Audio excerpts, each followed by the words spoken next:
We are back at 7:42, and the American Red Cross is known for the essential help the nonprofit provides when disaster strike and aid is needed. And we are seeing that in California right now with the wildfires. This morning, we are joined by Jennifer Graham, who is the regional CEO for the American Red Cross, Southeastern Pennsylvania. Good morning, Jennifer. Good morning, Kelsey. So, of course, we do want to talk about blood donations. That's a big part of what you guys do, and January is National Blood Donor Month. But before we get into that, let's talk a little bit about California. The need is so great there right now. What is the American Red Cross doing? So the American Red Cross is on the ground in California, supporting the first responders and the residents there as they navigate through this terrible, terrible disaster. And even though we're on the East Coast, we're thousands of miles away, there is a way people can help. How can they help through the American Red Cross? Right now, we actually have close to 24 of our volunteers and staff that have been deployed over to California, either in person or virtually, to support. Right now, we're focusing on food, shelter, emotional support, and health services. So ways that people can help is to make a financial donation. And they can do that by texting Red Cross to 90999 to make an immediate $10 donation. Go to redcross.org to find out more about the wildfires and additional ways to help, which may also include learning more about becoming a volunteer. And when it comes to those monetary donations, what can $10 do for the Red Cross? So $10 really can do a lot as people navigate through a tremendous, tremendous tragedy, whether it's giving them blanket, food, essential supplies, yes, reading glasses, prescription medication refills, you name it. Those donations help in so many ways.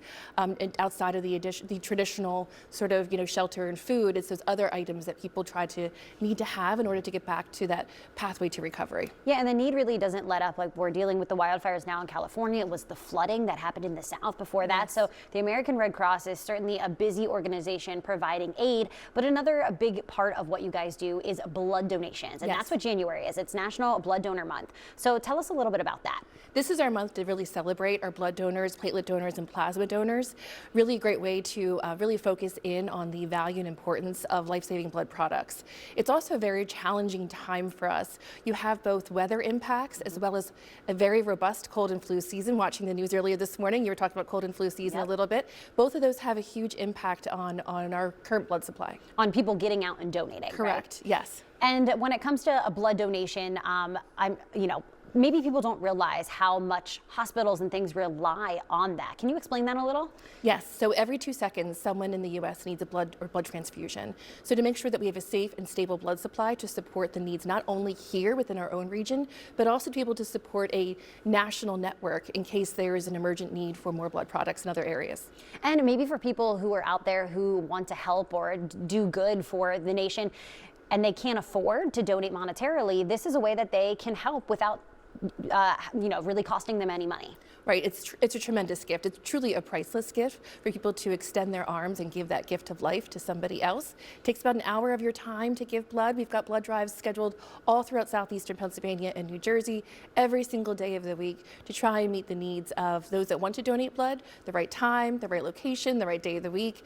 We really want to make sure that we do what we can to get those blood donors out the door and coming in to give. Yeah, Jennifer, that was actually going to be my next question. How easy is it to donate? Where are you located? But you said you're all over the place. And are there any qualifications for someone who wants to donate blood? Well, right now we are in cold and flu season. We want to make sure that people are feeling good, that they're healthy. We want to make sure that they are over the age of 16. They're in generally good health.